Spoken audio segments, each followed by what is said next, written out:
책에서 여유를 담다. 책담. 책담에서 읽어드릴 이번 책은 데미안 마지막 시간입니다. 지은이 헤르만 헤세, 옮기니 김그린, 출판사 모모북스. 구독과 좋아요도 부탁드립니다. 에바 부인. 방학 중 나는 몇 해 전에 데미안이 그의 어머니와 함께 살았던 집에 가보았다. 어떤 부인이 정원을 산책하고 있었다. 나는 그 부인에게 말을 건넸고 이 집이 지금은 그 부인의 소유라는 사실을 알았다. 나는 데미안의 가족에 대해 물어보았다. 그 부인은 그들을 잘 기억하고 있었다. 그렇지만 그녀는 지금 그들이 어디에 살고 있는지는 알지 못했다. 내가 그들에게 관심을 갖고 있다는 걸 알아차린 그 부인은 나를 집 안으로 데리고 들어가서 가죽 표지에 앨범 한 권을 찾아와 데미안 어머니의 사진을 보여주었다. 나는 데미안의 어머니를 거의 기억할 수 없었다. 그러나 그 조그마한 사진을 들여다보며 마치 심장이 멎는 줄 알았다. 그것은 내가 꿈속에서 보았던 모습이었다. 내 꿈속의 얼굴이 바로 사진 속 여자의 얼굴이었다. 키가 크고 아들을 닮은 남성적인 분위기의 여성, 아름답고 매력적이며 친근하고도 접근하기 힘든 데미안인 동시에 어머니이며 또한 운명인 동시에 연인인 바로 그 얼굴이었다. 그 얼굴이 바로 이 여자의 모습이었다. 내 꿈속의 모습이 실제한다는 것을 알게 되자 기적을 본 듯한 충격이 나를 엄습했다. 내 운명의 표정을 지닌 모습에 여인이 있었다니. 더욱이 그녀는 데미안의 어머니였다. 그녀는 지금 어디에 있는가? 그 후 나는 곧 여행을 떠났다. 이상한 여행이었다. 나는 그녀를 찾아 발길 닿는 대로 이곳저곳 끊임없이 돌아다녔다. 어떤 날은 마주치는 모든 사람들이 그녀를 떠올리게 하고 그녀를 연상하게 만들었다. 그녀를 닮은 마치 혼란한 꿈속처럼 나를 낯선 도시의 골목길로, 정거장으로, 열차 속으로 끌려 들어갔다. 이러한 헤맴이 얼마나 부질없는 일인가를 느끼게 하는 날도 있었다. 그럴 때면 나는 공원이나 호텔 정원, 역 대합실에서 망연하게 앉아 나의 내면을 들여다보고 그 모습을 나의 마음속에서 소생시키려 애썼다. 그러나 곧 그것은 부끄럽고 무상한 짓이 되어버렸다. 나는 깊은 잠을 잘 수 없었다. 다만 낯선 곳을 달리는 기차 속에서 10여 분쯤 눈을 붙이는 정도가 고작이었다. 추리이에서 한 여자가 나를 따라왔는데 아름답기는 했지만 약간 철면피 같은 여자였다. 나는 그 여자를 거들떠보지도 않고 무시한 채 계속 걸어갔다. 다른 여자에게 1시간이라도 관심을 보이느니 차라리 죽는 편이 나았다. 나는 운명이 나를 끌어가고 있음을 느꼈고 그것이 실현될 날이 가까워졌음을 느꼈다. 그럼에도 불구하고 나는 그것을 스스로의 힘으로 어찌해 볼 수 없다는 것에 대한 초조함으로 거의 미칠 지경이었다. 어느 날은 한 정거장에서 인스부르크라고 생각되는데 막 떠나는 기차의 창가에서 그녀를 연상시키는 모습을 보고는 며칠 동안 비참함에 빠졌다. 그러더니 불현듯 그 모습이 다시 꿈속에 나타났다. 나는 나의 추적의 무의미함을 깨닫고는 부끄럽고 처참한 심정으로 곧장 집으로 되돌아왔다. 2, 3주일 후 나는 H대학에 입학했다. 만사가 나를 실망시켰다. 내가 수강한 철학사 강의나 공부하는 학생들의 태도 모두 허무하고 기계적이었다. 모든 것이 너무나도 판에 박은 듯 일정했고 서로들 똑같이 행동하고 소년 티를 벗지 못한 얼굴에 나타나는 과장된 유쾌함은 너무나 공허하여 마치 구입한 완제품처럼 보였다. 그러나 나는 자유로웠다. 하루의 시간을 나만을 위해 바치면서 교회의 낡은 집에서 조용하고 안락하게 지냈다. 내 책상 위에는 니체의 낡은 책이 몇 권 놓여 있었다. 그와 더불어 살고 그의 영혼의 고독을 느끼며 그를 그토록 쉴 새 없이 몰아낸 숙명을 느끼며 그와 함께 괴로워했다. 그럼에도 불구하고 그렇게 엄격하게 자기의 길을 걸어간 사람이 있었다는 사실을 기뻐했다. 어느 날 늦은 저녁 나는 가을바람이 부는 시내를 건들거리며 걷고 있었다. 어느 술집에선가 대학생들의 노랫소리가 들려왔다. 열린 창문을 통해 담배 연기가 자욱이 흘러나왔다. 노랫소리는 세찬 파도처럼 우렁차게 울렸지만 조금도 흥겹지 않았으며 생기 없이 단조로웠다. 나는 거리 모퉁이에 서서 그 소리에 귀를 기울였다. 두 곳의 학생 주점에서는 면밀하게 훈련된 청춘의 유쾌함이 하늘로 퍼져오르고 있었다. 어디를 가도 단체 모임이 있었고 어디를 가도 운명의 발산과 군중 속으로의 도피가 있었다. 내 뒤에서 두 남자가 천천히 지나갔다. 나는 그들 대화의 한 토막을 들을 수 있었다. 흑인 마을 청년들의 집과 똑같지 않소? 한 사람이 물었다. 모든 것이 똑같군요. 문신까지 유행이랍니다. 보십시오. 이것이 젊은 유럽의 모습입니다. 그 음성이 이상스럽게도 경고처럼 귀에 익숙하게 울려왔다. 나는 어두운 골목길에서 그 두 사람의 뒤를 따라갔다. 그중 한 명은 체구가 작고 세련된 일본인이었다. 가로등 아래에서 다소 검은 그의 얼굴이 미소를 띠고 빛나는 것을 보았다. 그때 다른 남자가 다시 말을 했다. 그런데 당신의 일본 역시 사정이 좋지는 않을 겁니다. 집단을 따르지 않는 사람은 어디를 가나 드문 법이니까요.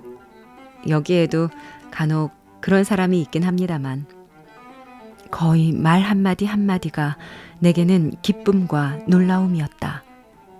나는 이야기하는 남자를 알고 있었다. 바로 데미안이었다. 바람이 부는 밤에 나는 어두운 골목길에서 그와 일본인을 뒤따라가며 그들의 대화에 귀를 기울였고 데미안의 목소리가 울리는 것을 즐겁게 들었다. 옛날 음색 그대로였다. 아름다운 안정감과 침착함이 나를 압도했다. 이제 모든 것이 잘 될 것이다. 그를 찾았으므로. 교회의 거리 모퉁이에서 일본인은 데미안에게 작별을 고하고 어느 집의 현관문을 열었다. 데미안은 그 길을 되돌아 나왔다. 나는 거리의 한가운데에 멈춰서서 그를 기다렸다. 나는 그가 단정하고도 탄력 있는 걸음걸이로 나를 향해서 걸어오는 것을 떨리는 심정으로 지켜보았다. 그는 갈색 레인코트를 입고 있었으며 팔에는 가느다란 지팡이를 걸치고 있었다. 발걸음을 전혀 흐트리지 않은 채 그는 내 앞까지 다가와서 모자를 벗고 예전 그대로의 환한 얼굴을 나에게 보여주었다. 결단성 있는 인매와 특별히 빛나는 넓은 이마를 지닌 환한 얼굴을. 데미안, 나는 그를 불렀다. 그는 나에게 손을 내밀었다. 너였구나, 싱클레어. 너를 기다렸어. 내가 이곳에 있다는 걸 알고 있었어? 알고 있었던 것은 아니지만 그렇게 되기를 줄곧 바라고 있었지. 오늘 저녁 너를 처음 만났지만 너는 우리를 줄곧 뒤쫓았지. 나를 바로 알아보았구나. 물론이지. 확실히 변하기는 했지만 너는 여전히 표적을 달고 있으니까. 표적이라니? 무슨 표적? 네가 기억할지 모르겠지만 우리는 옛날에 그것을 카인의 표적이라고 불렀어. 그것이 우리들의 표적이야. 너는 언제나 그것을 지니고 있었어. 그래서 나는 너의 친구가 된 거야. 지금은 더욱 뚜렷하게 되었네? 나는 몰랐어. 아니, 애당초 알고 있었는지도 모르지. 언젠가 내가 너의 초상을 그린 적이 있었어. 데미안. 그런데 나는 그 초상이 나와도 닮았다는 사실에 무척 놀랐어. 그것이 바로 표적이었을까? 그것이 표적이었지. 기쁘다. 네가 여기에 와서. 어머니도 기뻐하실 거야. 나는 깜짝 놀랐다. 자네 어머니? 어머니도 여기 계셔? 하지만 나를 전혀 모르시지 않나? 아니, 어머니는 너에 대해 잘 알고 계셔. 너를 누구라고 소개하지 않아도 어머닌 아마 너를 알아보실 거야. 왜 오랫동안 소식이 없었던 거야? 가끔 편지를 쓰려고도 했지만 그렇게 되지 않았어. 하지만 나는 얼마 전부터 곧 너를 만날 것 같은 예감이 들었어. 난 매일 오늘을 기다렸어.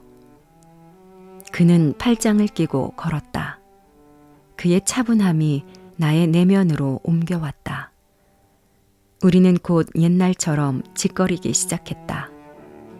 학창시절과 견진 성사 수업, 방학 때 불행했던 만남을 회상했다. 그러나 우리들 사이를 밀접하게 연결해준 프란츠 크로모에 대해서만은 이번에도 말하지 않았다. 갑자기 우리의 대화는 기이하고도 예감에 가득 찬 이야기로 빠져들게 되었다. 우리는 데미안과 일본인이 나누었던 대화를 떠올리며 대학 생활에 관한 이야기를 나누었다. 데미안의 말에 의하면 그것들은 밀접한 연관성을 가졌다. 그는 유럽의 정신과 현 시대 특징에 관해 이야기했다.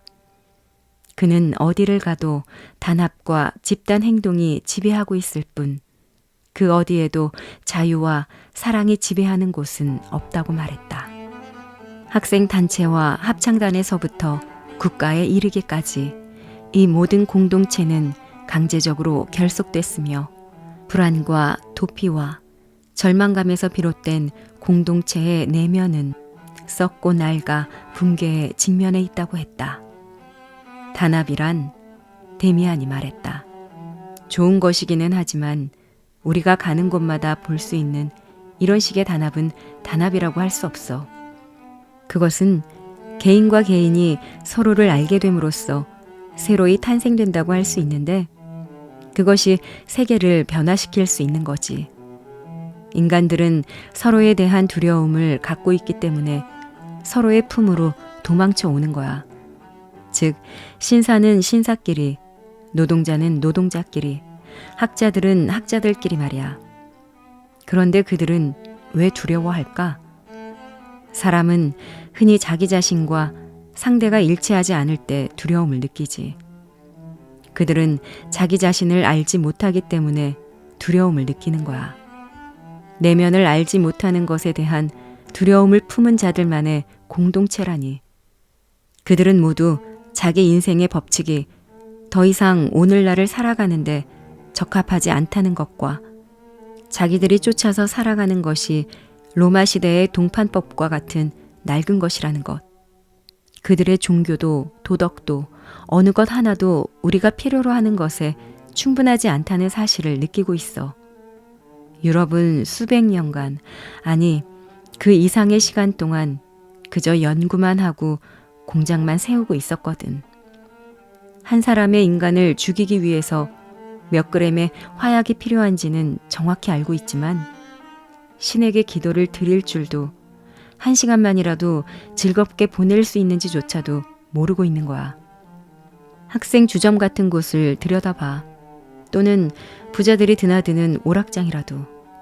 절망적이야, 싱클레어. 어디서도 진심으로 즐거운 일이란 없어. 그렇듯 불안에 가득 차서 모여든 사람들은 겁을 먹고 아기에 차 있으며 어느 누구도 믿으려 들지 않아. 그들은 이상이 아닌 이상에 집착해서 새로운 이상을 세우는 모든 사람들에게 돌멩이를 던져대는 거야. 아마도 싸움이 시작될 거야. 틀림없어. 물론 그것이 세계를 개선하지는 못할 거야. 노동자가 공장주를 때려 죽이거나 러시아와 독일이 서로 총질을 한다 해도 단지 소유주만 바뀔 뿐이지. 그러나 그렇다고 해서 그 모든 것이 헛된 일은 아니야. 오늘날의 이상의 무가치함을 증명해 줄 것이고 석기 시대의 신들을 제거해 줄 테니까. 지금 이 세계는 죽어가고 있어. 이 세계는 멸망하고 또 멸망하고 말 거야. 그때 우리는 어떻게 될까? 내가 물었다. 우리? 어쩌면 우리도 함께 멸망할지도 모르지. 우리와 같은 자들도 맞아 죽을 가능성이 있어. 그러나 우리는 단지 그런 식으로 끝나지는 않을 거야. 우리들이 남긴 것과 생존자들의 주위로 미래 의지가 결집될 거야. 유럽이 기술과 과학이라는 시장으로 요란스럽게 눌러덮었던 인류의 의지가 결국엔 나타나게 되겠지. 그렇게 되면 인류의 의지란 결코 국가나 민족, 단체나 교회 같은 오늘날의 공동체와는 다르다는 것이 확연히 드러나게 될 거야. 자연이 인간에게 요구하는 바는 오히려 각 개인의 마음속에, 자네나 나의 마음속에 새겨져 있어. 그것은 그리스도의 마음속에도 적혀 있었고 니체의 마음속에도 적혀 있었지. 이 중요한 흐름을 위한 공간이 생기게 될 거야. 오늘날의 공동체가 붕괴되어야만 나타날 여지가 생길 거야. 우리가 시냇가에 있는 어떤 정원 앞에서 멈춰 섰을 때는 꽤 늦은 시각이었다. 나는 여기서 살고 있어. 데미안이 말했다. 조만간 우리 집에 와. 기다릴게. 나는 기쁜 마음으로 차가워진 밤 공기 속에서 먼 귀로를 재촉했다. 시내의 여기저기에서 집으로 돌아가는 대학생들이 소란을 피우며 비틀거렸다. 나는 한껏 즐거움을 나타내는 그들의 익살스러운 행동과 나의 고독한 생활 사이에서 격리감과 때로는 조소에 가까운 대립을 느끼곤 했었다. 그러나 지금까지 한 번도 오늘 같은 침착성과 비밀스런 힘으로 그것이 나와 얼마나 사소한 관계인지를, 내게 있어서 그 세계가 이미 얼마나 멀리 사라져 버렸는지를 느낀 적은 없었다. 나는 내 고향의 관리들이나 늙고 신분 높은 신사들을 떠올렸다. 그들은 마치 행복한 천국에서의 추억처럼 음주로 허송세월을 보낸 그들의 대학 시절에 대한 추억에 집착했고, 마치 시인이나 낭만주의자들이 그들의 유년 시절에 바치는 것처럼 그들 대학 시절에 이제는 사라져버린 자유를 찬양하곤 했었다. 어디서나 똑같았다. 어디서나 그들은 자기 자신의 책임을 상기하게 되고 자기 자신의 길을 가도록 요구받을지 모른다는 불안 때문에 자기의 과거 시절 어느 곳에서의 자유를 찾고 행복을 찾는다. 사람들은 2, 3년간 폭음을 하고 환성을 지르다가 기어들어와서는 관청의 근엄한 관리가 되었다. 그리고 대학생들의 이런 바보 같은 짓은 그 밖에 수백 가지의 다른 나쁜 일보다는 좀 더 현명하고 좀 더 질이 좋은 편에 속했다. 그러나 멀리 떨어진 숙소에 도착해서 잠자리를 들었을 때 이 모든 생각은 깡그리 사라졌다. 나의 정신은 온통 오늘이 나에게 가져다 준 한 가지 약속에 팔려 있었다. 내가 원한다면 나는 내일이라도 당장 데미안의 어머니를 만날 수 있었다. 대학생들이 술을 퍼마시든 얼굴에 문신을 하든 이 세상이 모조리 썩어 그 몰락을 기다리든 말든 그것이 나와 무슨 상관이랴. 나는 오직 한 가지, 나의 운명이 새로운 모습으로 나를 맞이하길 기다릴 뿐이었다.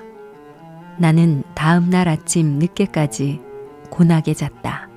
유년 시절의 성탄절 축제일에 경험해보지 못한 새로운 날이 엄숙한 축제일처럼 시작되었다. 나는 초조했지만 두렵지는 않았다. 내게 매우 중요한 날이 시작되고 있음을, 내 주위의 세계가 변화하고 엄숙하게 깊은 관계를 가지고 기다리고 있음을 볼 수 있었고 또 느낄 수 있었다. 부슬부슬 내리는 가을비조차 아름답고 고요했으며 즐거운 음악으로 가득 차 있는 축제일의 분위기를 한층 고조시키고 있었다. 생전 처음으로 외부의 세계가 나의 내면의 세계와 순수하게 일치된 음향을 울리고 있었다. 영혼의 축제일이 다가왔으며 살아가는 보람을 느끼게 될 것이다. 어떤 집도 어떤 진열장도 골목의 어떤 얼굴도 나를 방해하지 못했다. 모든 것은 당연히 그렇게 있어야 하는 것처럼 존재할 뿐이었지만 바로 얼마 전까지 눈에 익은 공허한 모습이 아니라 기대에 차 있는 자연의 모습, 바로 그것이었으며 경건하게 운명을 맞아들일 준비를 하고 있었다. 내가 어렸을 때 성탄절이나 부활절 같은 큰 축제일 아침에 세상이 이처럼 보이곤 했었다. 세계가 아직도 이렇게 아름다울 수 있다는 사실을 나는 미처 알지 못했다. 내면으로 들어가서 사는 일에 익숙해져 외부 세계에 대한 의미는 내게서 멀어져 버렸다. 눈부신 빛의 상실은 유년 시절의 상실과 불가분의 관계를 지니며 따라서 사람은 영혼의 자유와 성숙을 위해 이 사랑스러운 빛을 그 대가로 포기해야 한다고 체념하는데 익숙해져 있었다. 하지만 나는 이제 이 모든 것이 단지 파묻히고 어둠에 쌓여 있을 뿐이어서 자유로운 사람이나 유년 시절의 행복을 포기한 사람일지라도 이 세계가 빛나는 것을 볼 수 있으며 소년의 시선으로 내면의 전율을 맛볼 수 있다는 것을 황홀하게 느꼈다. 그날 밤 나는 막스데미안과 작별을 고했던 교회의 정원을 다시 찾았다. 비에 젖어 잿빛으로 보이는 높다란 나무들 뒤에 가려진 채 밝고 생활하기에 편리하게 생긴 작은 집이 서 있었다. 커다란 유리벽 뒤에는 꽃이 핀 관목들이 있었고 빛나는 유리창 너머에는 그림과 책이 줄지어 있는 컴컴한 방의 벽이 보였다. 현관은 곧장 난방이 잘 된 작은 거실과 통해져 있었는데 까만 옷차림에 흰 앞치마를 두른 말없는 늙은 가정부가 나를 안내해 주었고 내 외투를 받아 걸었다. 가정부가 나가고 나는 거실 안에 홀로 남겨졌다. 나는 이곳저곳을 둘러보았다. 마치 내 꿈속의 한복판에 들어와 있는 듯했다. 문 위쪽의 까만 나무벽 위에는 내가 잘 알고 있는 그림이 검정 테두리를 두른 액자에 끼워진 채 걸려 있었다. 그것은 지구의 껍질을 깨고 날아오르려고 하는 황금빛 매의 머리를 가진 나의 새였다.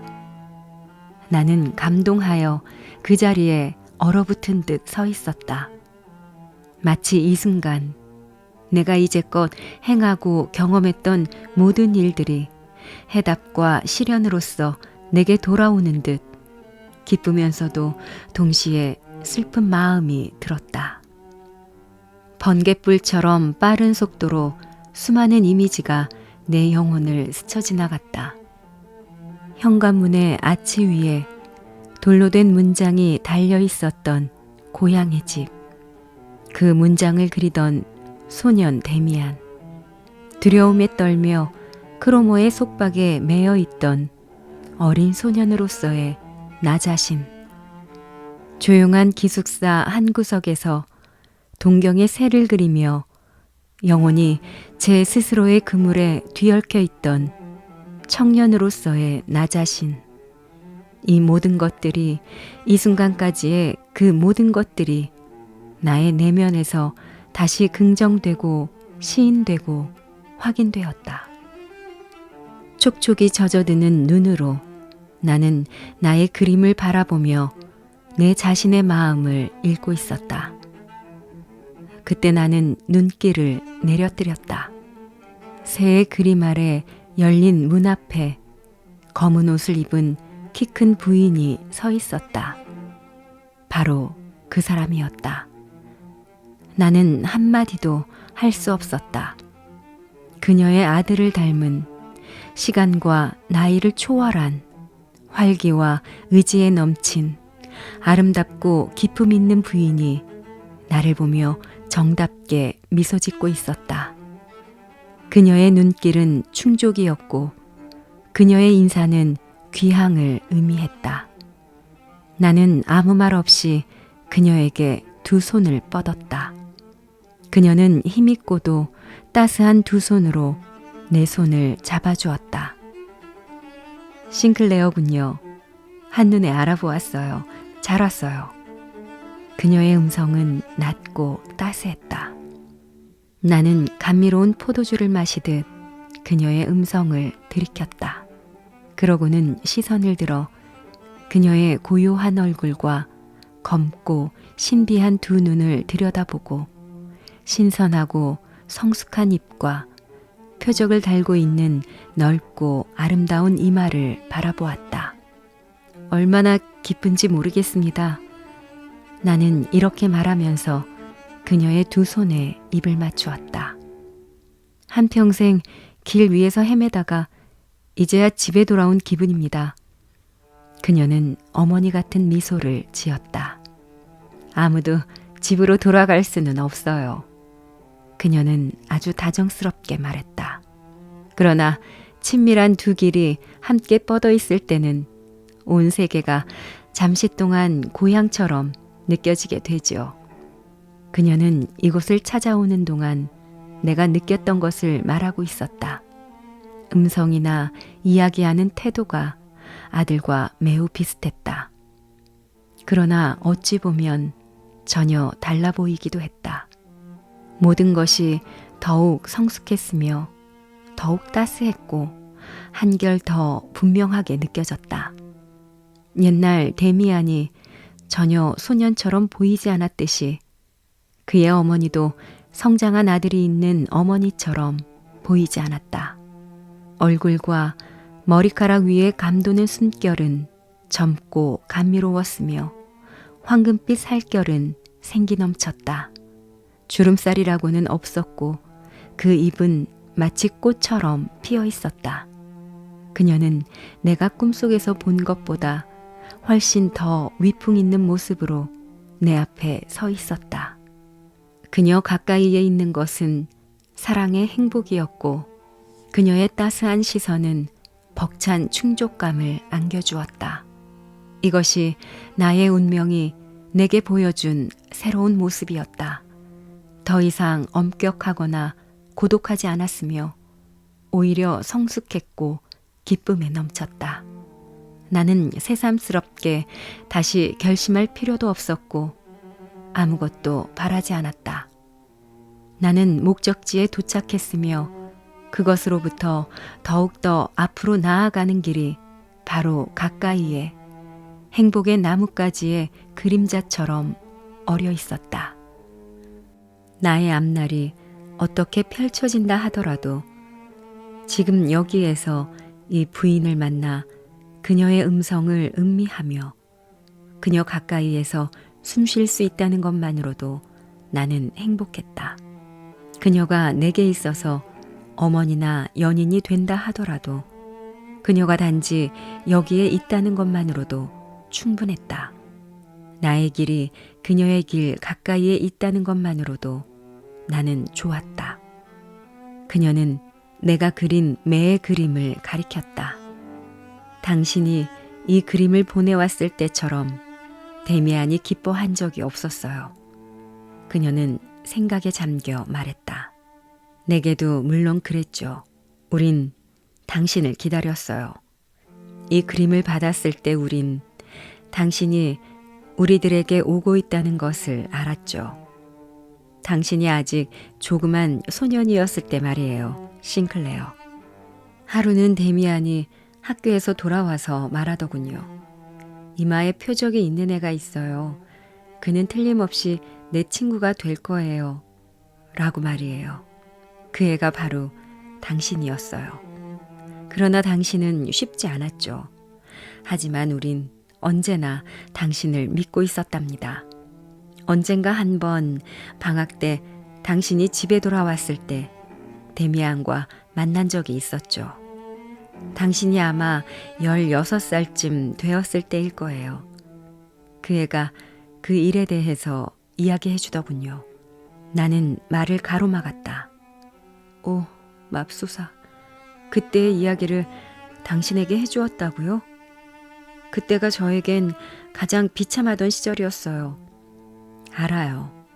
하지만 데미안은 당신이 지금 가장 큰 어려움에 직면해 있다고 말하더군요. 그는 또다시 공동체 속으로 도피하려고 애쓰고 있다고. 심지어는 술집에 단골 손님이 되어 있었다고 말해줬어요. 그러나 뜻대로 되지는 않을 것이라고 했죠. 그의 표적이 지금은 숨겨져 있지만 아무도 모르게 그의 내면을 불태우고 있을 테니까 그럴 수밖에 없다고요. 그렇지 않았나요? 네, 맞아요. 정말 그랬습니다. 그 후 저는 베아트리체를 발견했고 마침내는 지도자 한 명이 나타나 저를 도와주었어요. 피스토리우스라는 사람이었어요. 그제야 전 비로소 저의 소년 시절의 데미안과 왜 그렇게 결부되어 있어야 했으며 왜 그에게서 벗어날 수 없었던가를 분명하게 알게 되었죠. 부인, 아니 어머니, 저는 그 당시 때때로 자살까지 생각했었답니다. 누구에게나 그 길은 그렇게 어려운 것인가요? 그녀는 내 머리를 바람처럼 가볍게 쓰다듬어 주었다. 태어난다는 것은 언제나 어려운 일이죠. 새도 알에서 나오기 위해서는 온 힘을 다해 애써야 한다는 걸 당신도 잘 알잖아요. 돌이켜 생각해보고 자신에게 한번 물어보세요. 대체 그 길이 그렇게도 어려웠던가? 그저 어렵기만 했던가? 그러나 역시 아름답지 않았던가? 하고 말이에요. 당신은 더욱더 아름답고도 쉬운 길을 알고 있던가요? 나는 머리를 가로저었다. 어려웠어요. 나는 꿈을 꾸는 듯한 어조로 말했다. 꿈이 내게로 오기까지는 정말 어려웠어요. 그녀는 머리를 끄덕이면서 나를 뚫어지게 응시했다. 그래요. 사람은 누구나 자기의 꿈을 발견해야 해요. 그러고 나면 길은 한층 쉬워지죠. 하지만 영원히 계속되는 꿈이란 없어요. 또다시 새로운 꿈이 나타나게 되죠. 어떤 꿈에도 집착해서는 안 돼요. 나는 매우 놀랐다. 그것은 일종의 경고였을까? 아니면 방어였을까? 그러나 결국은 마찬가지였다. 나는 이미 그녀에 의해 인도받고 목적 같은 건 묻지 않으려는 각오가 되어 있었기 때문이었다. 저는 잘 모르겠어요. 나는 말했다. 제 꿈이 얼마나 오랫동안 계속될 것인지는 알 수 없어요. 저는 다만 그 꿈이 영원하기를 바래요. 새의 그림 아래에서 제 운명은 마치 어머니처럼, 어쩌면 연인처럼 저를 맞이해 주었어요. 저는 그 운명에 속해 있으며 그 밖에 어느 것에도 속해 있지 않았습니다. 그 꿈이 당신의 운명인 한 당신은 그것에 대해 언제나 충실해야겠죠. 그녀는 엄숙한 어조로 내 말을 보충해 주었다. 비애가. 그리고 이 행복한 순간에 그대로 죽어버리고 싶은 열렬한 소망이 나를 사로잡았다. 눈물이 억누를 수 없이 흘러나와 나를 압도하고 있었다. 나는 성급히 그녀에게서 얼굴을 돌려 창가로 걸어가서 눈물에 가려 보이지 않는 눈으로 화분의 꽃 너머를 바라보았다. 등 뒤에서 그녀의 목소리가 들려왔다. 그 목소리는 침착했지만 가장자리까지 가득 채워진 포도주 잔처럼 사랑으로 가득 차 있었다. 싱클레어, 당신은 아직 어린애군요. 물론 당신의 운명은 당신을 사랑하고 있어요. 만일 당신이 변함없이 충실하다면 당신이 바라듯이 언젠가는 온전히 당신 것이 될 거예요. 나는 간신히 자신을 억제한 뒤 그녀 쪽으로 얼굴을 돌렸다. 그녀는 내게 손을 내밀었다. 내겐 몇 명의 친구가 있어요. 그녀는 미소를 띠면서 말했다. 몇 명이 되지는 않지만 지극히 가까운 사람들이랍니다. 그들은 나를 에바 부인이라고 부르죠. 당신도 원한다면 그렇게 불러요. 그녀는 문가로 나를 데리고 가서 문을 열고 정원을 가리켰다. 바깥으로 나가면 데미안이 있을 거예요. 높다란 나무 아래에서 나는 충격을 받고 멍하니 서 있었다. 그 어느 때보다도 한층 더 내가 눈을 뜨고 있는 것인지 또는 꿈을 꾸고 있는 것인지 분간할 수 없었다. 빗방울이 나뭇가지에서 방울져 떨어져 내렸다. 나는 천천히 강 기슭을 따라 멀리까지 뻗어 있는 정원으로 걸어갔다. 마침내 데미안을 발견했다. 그는 웃옷을 벗은 채 정원의 정자 안에 매달아 놓은 모래주머니 앞에서 권투 연습을 하고 있었다. 깜짝 놀라 나는 발을 멈추었다. 데미안은 아주 멋있어 보였다. 넓은 가슴, 야무지고 남성적인 머리, 팽팽한 근육으로 치켜든 두 팔은 강하고 단단해 보였다. 근육의 움직임이 파무니이는 샘물처럼 허리와 어깨와 팔의 관절을 휘감고 있었다. 데미안, 나는 그를 불렀다. 거기서 뭐라고 있어? 그는 쾌활하게 웃었다. 연습하고 있어. 그 작은 일본인하고 씨름을 하기로 했거든. 그 사람은 고양이처럼 날쌔고 빈틈이 없단 말이야. 그러나 나를 그렇게 맘대로 다루지는 못할 거야. 그에게는 갚아야 할 아주 사소한 굴욕적인 일이 있었어. 그는 속옷과 웃옷을 걸쳤다. 우리 어머니를 만나 뵈었어? 그래, 데미안. 어머니는 정말 근사한 분이시더군. 에바 부인. 그분에게 정말 잘 어울리는 이름이야. 그분은 모든 존재의 어머니 같단 말이야. 그는 잠시 생각에 잠긴 듯한 표정으로 내 얼굴을 들여다보았다. 벌써 그 이름을 알았단 말이야? 자랑할 만한 일이네. 어머니가 초면에 이름을 가르쳐 준 것은 네가 처음이야. 이날부터 나는 아들이나 형제처럼 어떤 때는 연인처럼 그 집을 드나들었다. 현관을 들어서서 내 뒤에서 문이 닫히는 소리를 들을 때면, 아니 멀리서 정원의 키 큰 나무들이 보이기만 해도 나는 흡족하고 행복한 마음이 되었다. 바깥에는 현실이 있었고 그 현실 속에는 거리와 집, 사람과 시설, 도서관과 강의실들이 있었다. 그러나 이곳에는 사랑과 영혼이 있었고 전설과 꿈이 살아 숨쉬고 있었다. 우리는 단지 다른 영역에 속해 있을 뿐이다. 다수의 사람들과 경계선을 긋듯 분리된 것이 아니라 단지 사물을 바라보는 방식의 차이에 따라 분리되어 있었을 뿐이었다. 우리의 사명은 이 세계에 한 개의 섬을 보여주는 일이었다. 그것은 하나의 이상에 불과할지도 모르지만 하여간 삶의 방식의 또 다른 가능성을 보여주는 일임에는 틀림없었다. 오랫동안 고립되었던 나는 단지 완전한 고독을 맛본 사람들 사이에서만 가능한 공동체를 알게 되었다.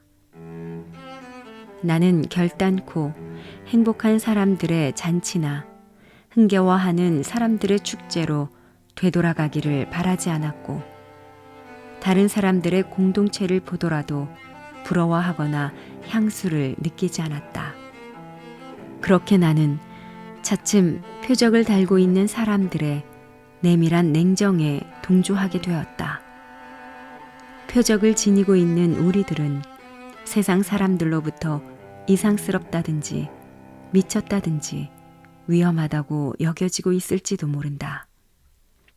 우리는 깨달은 자 혹은 깨닫고 있는 자들이었고 우리의 노력은 점차 완전해지는 깨달음을 위해 집중되었다. 반면 다른 사람들의 노력과 행복의 탐구는 그들의 의견이나 이상과 의무, 생활과 행복의 기준을 집단의 그것에 더욱 밀착시키려고 애쓰는 데 있었다. 물론 그곳에도 노력이 있었고 힘과 위대함도 있었다. 그러나 우리들이 보기에는 우리들 표적을 지닌 자들은 새롭고 독자적인 미래를 지향하는 자연의 의지를 제시하는 데 반하여 그들은 현재에 안주하려는 의지를 고집했다. 그들에게 있어서 인류란 유지하고 보호해야 할 완성된 그 무엇이었다. 우리들에게 있어서 인류란 우리 모두가 그것을 향한 과정에 있는 존재이며 어느 누구도 그 모습을 아는 사람은 없으며 어디에도 그 법칙이 적혀 있지 않은 그런 아득한 미래였다. 에바 부인과 데미안과 나를 제외하고도 그 밖에 여러 부류의 탐구자들이 가깝거나 멀거나 간에 우리들의 범주에 속했다. 그들의 대부분은 특이한 길을 걸어가며 각자의 목적을 지향하는 특정한 의견과 의무에 집착했다. 점성술가와 카발라 교도나 톨스토이의 신봉자들이 있는가 하면 여러 부류의 섬세하고 수줍고 마음이 여린 사람들, 새로운 교파의 신봉자들, 요가 수련자와 채식주의자들까지 다양했다. 이 모든 사람들과 우리는 각자의 비밀스러운 삶의 꿈을 존중한다는 점 외에는 공통점이 없었다. 그들 중에서도 과거 속의 신과 새로운 이상에 대한 인류의 탐구 흔적을 찾는 사람들도 있었다. 마치 피스토리우스를 연상하게 하는 사람들이 우리와 유대감을 갖고 있었다.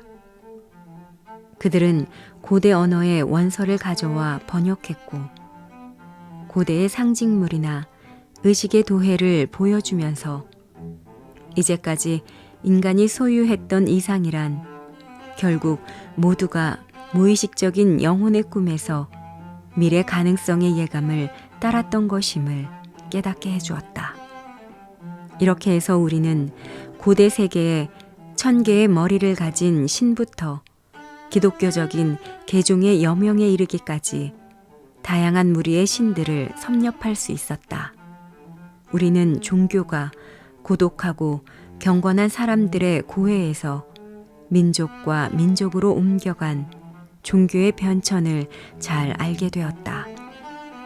그리고 우리는 우리가 수집한 모든 자료에서 우리 시대에 대한 비평적인 인식을 갖게 되었으며 엄청난 노력으로 강력하고도 우수한 무기를 만들 수 있게 되었지만 그럼에도 불구하고 정신은 극도로 황폐해져 가고 있는 현대 유럽에 대한 비판의식을 갖게 되었다. 유럽은 온 세계를 얻었으나 결국 그 때문에 자신의 영혼을 잃었다.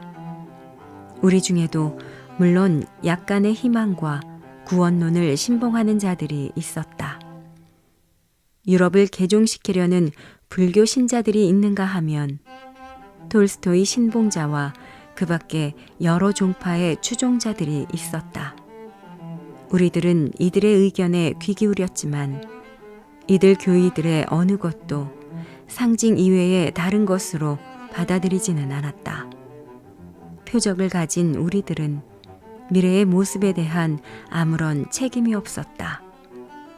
우리들에게 모든 교파와 구원론이란 이미 오래전에 죽어버려 아무 쓸모없는 것처럼 여겨졌다. 우리가 유일하게 의무나 운명으로 느껴졌던 것은 각자 완전히 자기 자신이 되고 완전한 자기 내면에서 작용하는 자연의 의지에 뒤따르며 불확실한 미래가 초래하게 될지도 모르는 온갖 일에 대해서 스스로 준비를 갖추고 있음을 느끼도록 순수하게 살아간다는 것뿐이다. 현대의 붕괴와 새로운 탄생이 임박했으며 그것은 굳이 말로 표현하지 않아도 우리들 모두 분명히 느끼고 있었다. 데미안은 여러 차례 나에게 말했다. 무엇이 오게 되는지는 짐작할 수 없어. 유럽의 영혼은 오랫동안 쇠사슬에 매여 있던 짐승과 같아. 그것이 해방되었을 때 최초로 행할 행동은 분명 칭찬할 만한 일은 아닐 거야. 그렇지만 지금까지 오랫동안 기만당하고 얽매여왔던 영혼의 진정한 고난이 온 천하에 드러날 수만 있다면 우리들이 지나온 길이나 돌아온 길 같은 것은 중요한 문제가 아니야. 그렇게 되면 우리들의 날이 오는 거지.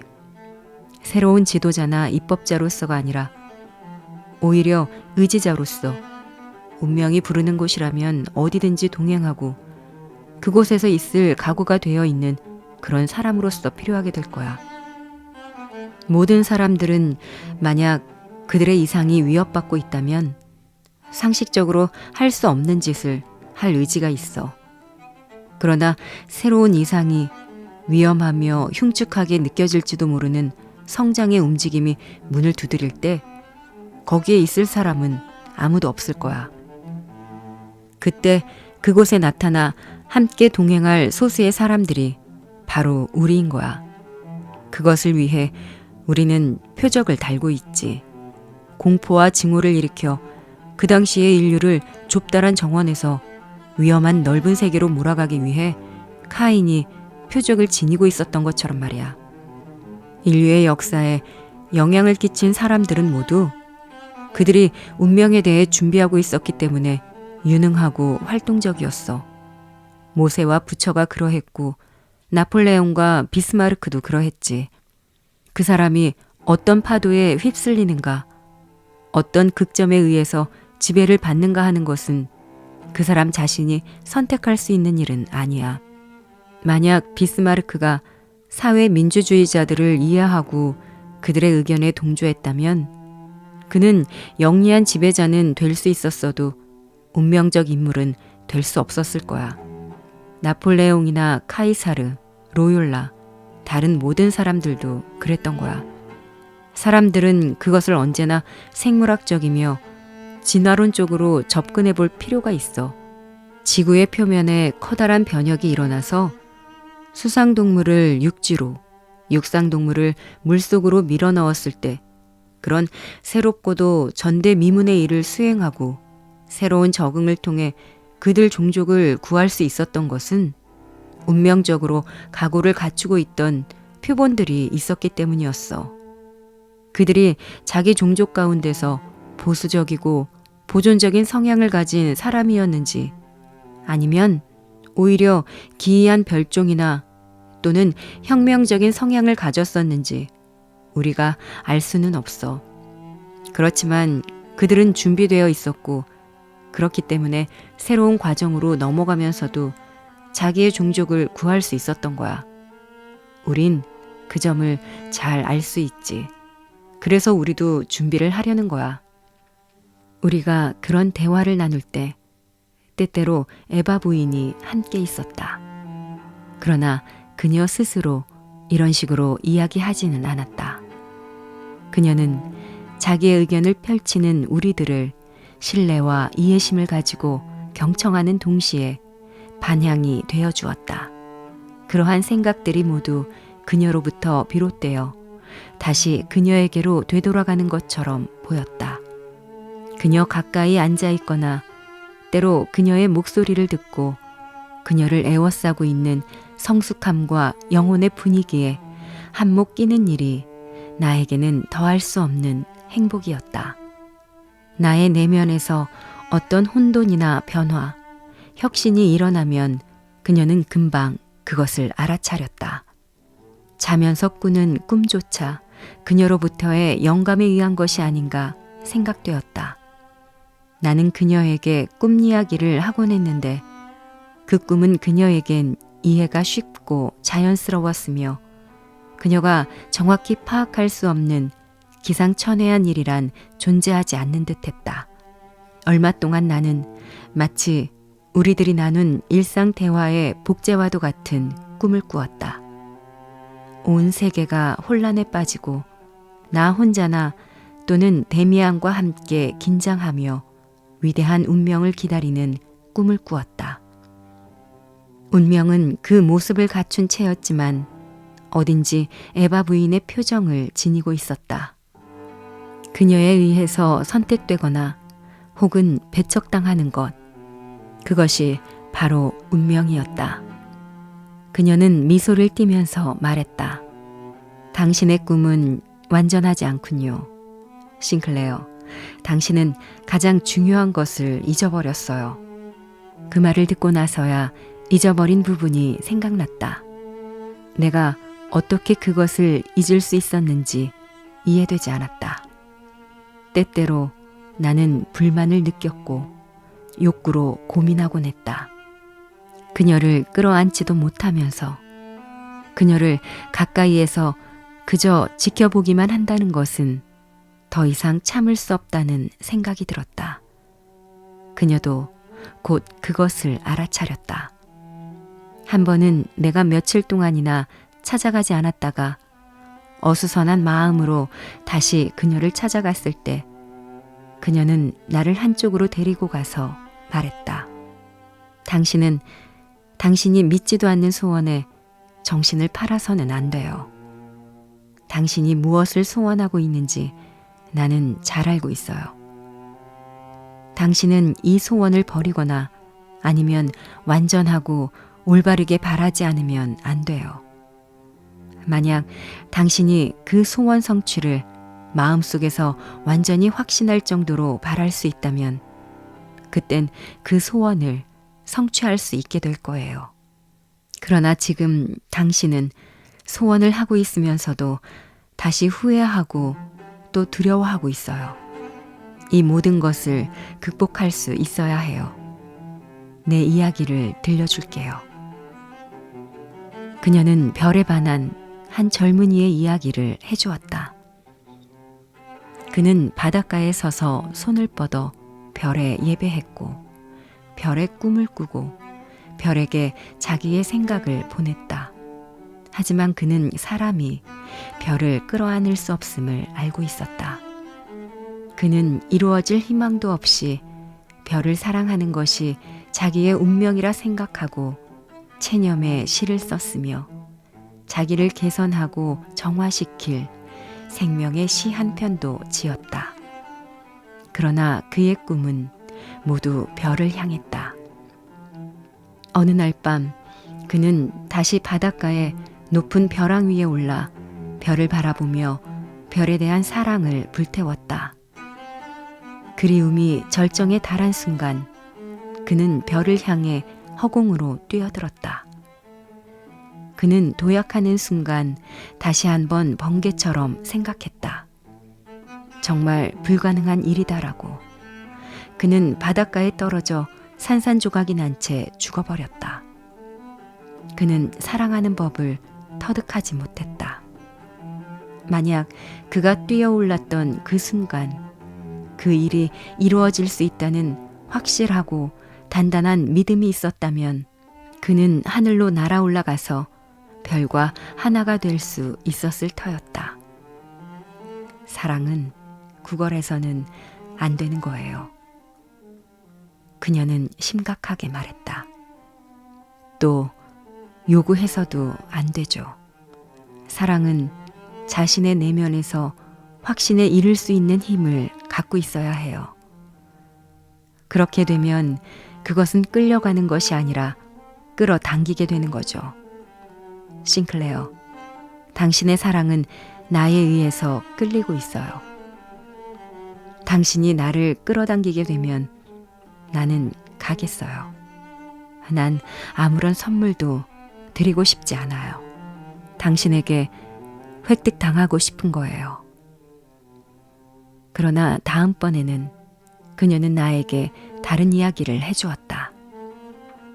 아무런 희망도 없이 사랑하는 한 남자가 있었다.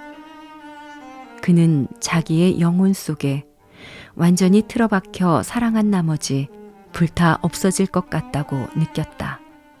세상은 그에게서 사라져버렸으며 더 이상 푸른 하늘도 파릇한 숲도 보이지 않았고 시냇물도 그에게는 졸졸거리며 흐르지 않았으며 하프도 그에게는 울리지 않았다.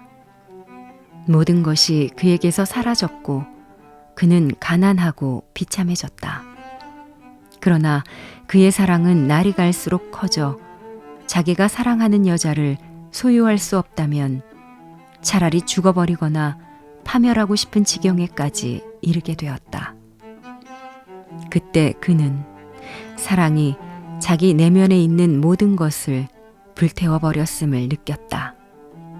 그의 사랑은 자꾸만 강해져서 그녀를 끌어당겼고 그 아름다운 여자는 마침내 그를 따라올 수밖에 없었다.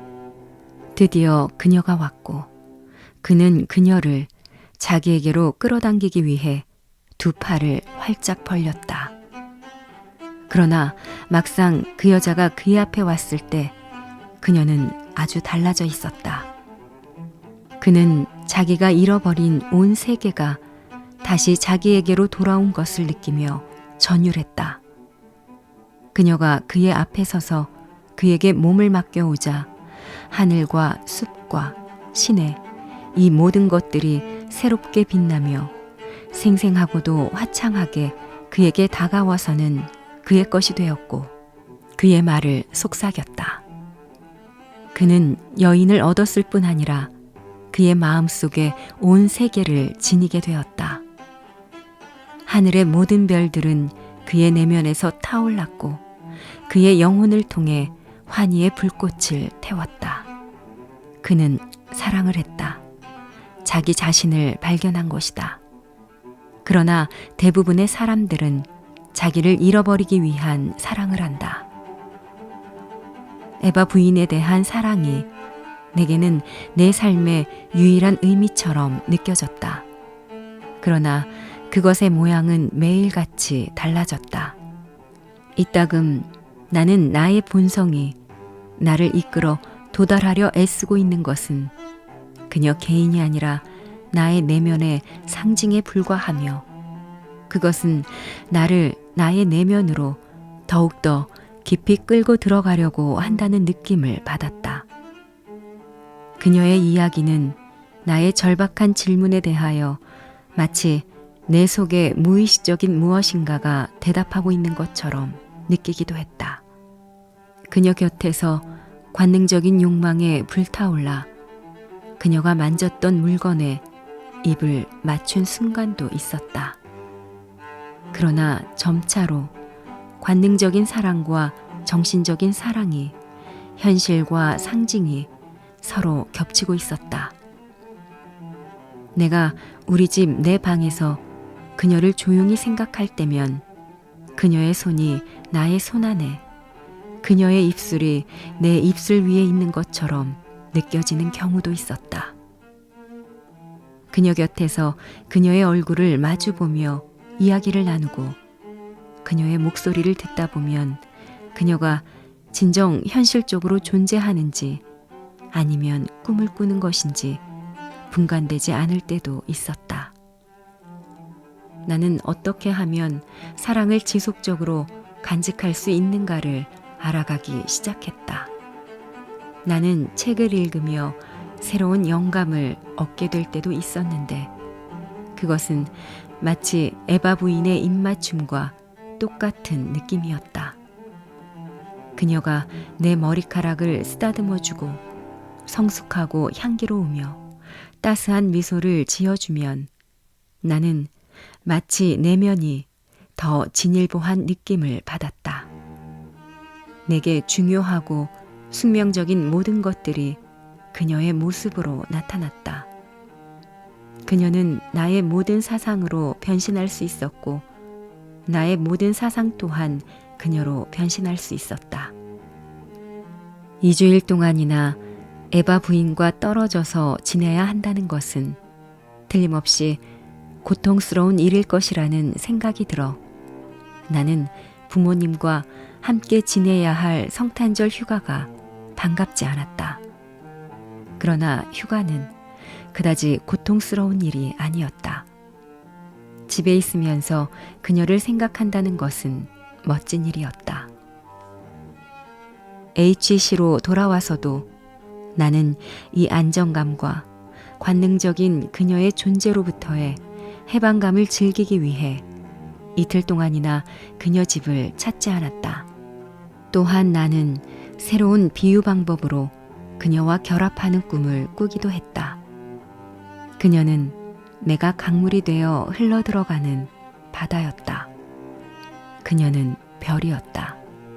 나 자신도 별로서 그녀에게로 다가갔으며 우리는 서로 만났고 서로 끌어당기고 있음을 느꼈다. 원을 그리며 서로의 주위를 행복하게 맴돌았다. 내가 다시 그녀를 방문한 첫날 나는 그녀에게 이 꿈을 이야기해 주었다. 참으로 아름다운 꿈이군요. 그녀는 조용히 말했다. 그것이 진실이 될 수 있게 하세요. 이른 봄날, 결코 잊을 수 없는 날이었다.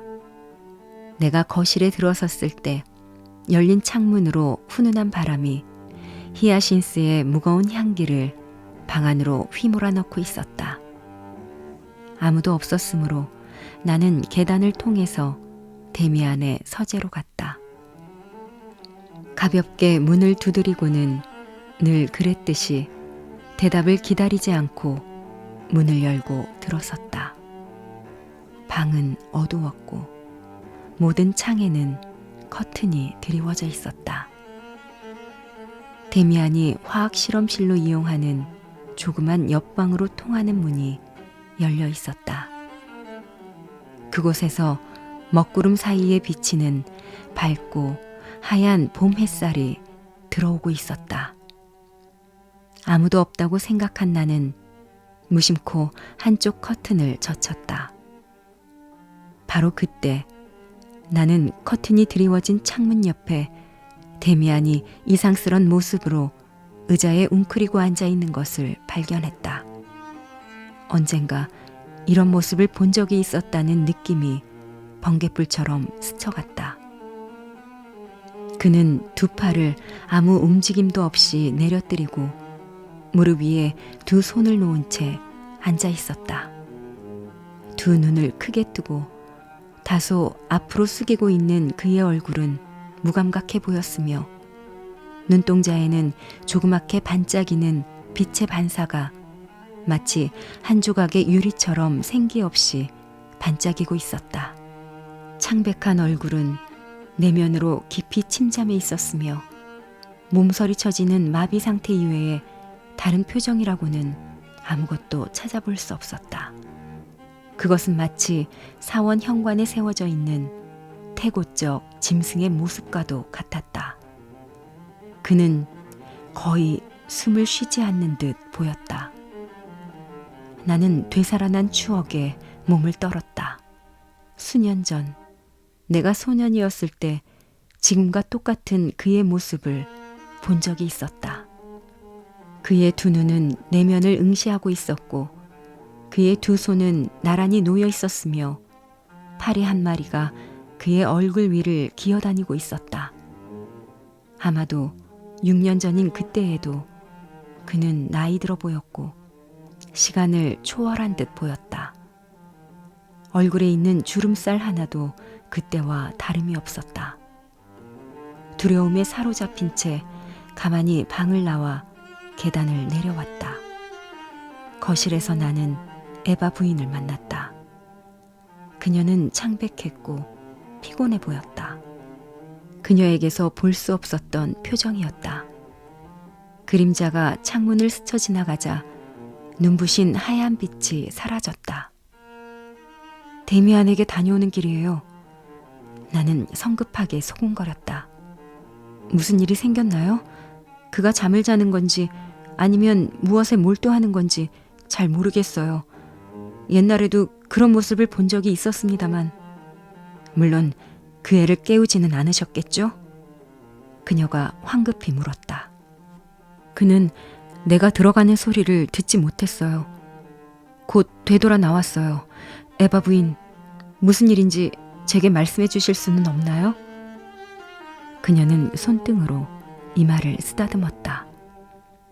걱정 말아요, 싱클레어. 아무 일도 없으니까요. 그 애는 명상에 잠겨 있을 뿐이에요. 그리 오래 걸리지 않을 겁니다. 그녀는 일어서서 막 비가 내리기 시작한 정원으로 나갔다. 나는 함께 가서는 안 된다는 것을 느꼈다. 나는 거실 안을 서성거리며 정신을 혼란스럽게 만드는 히아신스의 꽃향기를 맡기도 하고 문 위에 걸린 나의 새 그림을 쳐다보며 오늘 아침 이 집 전체를 메우고 있는 암울한 분위기를 답답하게 호흡했다. 대체 무엇일까? 무슨 일이 일어난 것일까? 에바 부인은 곧 되돌아왔다. 빗방울이 그녀의 까만 머리카락에 방울져 있었다. 그녀는 자신의 안락의자에 앉았다. 피곤이 그녀의 온몸을 내리누르고 있었다. 나는 그녀의 곁으로 다가가 그녀에게 몸을 굽히고 머리카락에 맺힌 물방울에 입을 맞추었다. 나에겐 그 물방울이 눈물 같은 맛으로 느껴졌다. 그에게 가볼까요? 나는 소곤거리는 낮은 어조로 물었다. 그녀는 힘없이 미소를 지었다. 어린애 같은 짓 말아요, 싱클레어. 그녀는 자기 자신의 마음속에 깃든 마력을 깨뜨리기라도 하려는 듯이 큰 소리로 나무랐다. 지금은 그냥 돌아가세요. 나중에 다시 오세요. 지금은 당신과 아무런 이야기도 나눌 수가 없군요. 나는 그 집에서 나와 시내를 지나 산을 향해 달려갔다. 흩날리는 가는 빗방울이 나에게 뿌려졌고 구름은 무엇인가 억눌린 듯 겁을 집어먹은 것처럼 나지막이 흘러가고 있었다. 아래쪽에서는 바람이 거의 불지 않았지만 높은 곳에서는 폭풍이 일고 있는 듯했다. 잠깐씩 태양이 강철 같은 잿빛 구름 사이로 때로는 파리하게 때로는 눈부시게 얼굴을 내밀곤 했다.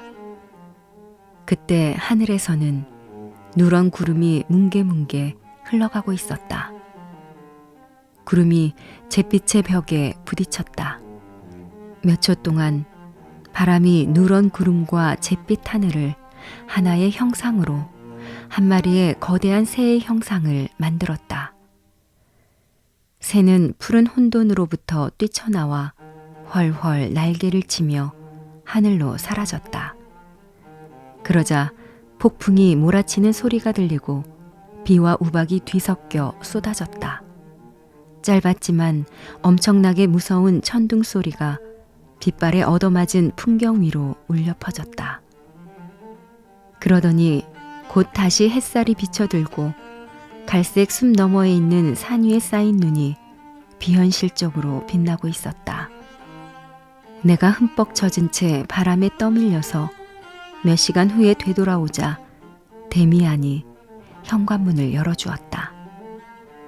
그는 나를 자기 방으로 데리고 갔다. 실험실에는 가스불이 켜져 있었고 종이가 사방에 흩어져 있었다. 작업 중인 듯 했다. 앉아. 그는 의자를 권했다. 피곤하지? 지긋지긋한 날씨야. 바깥에서 한참 헤맸나 보네. 곧 차를 가져올 거야. 오늘 무슨 일이 있었던 거지? 나는 주저하면서 말했다. 단순한 벼락일 리 없어. 그는 살피듯이 나를 쳐다보았다. 넌 무엇을 보았니? 잠깐 동안이지만 구름 속에서 하나의 형상을 분명히 보았어. 무슨 형상을? 한 마리의 새였어.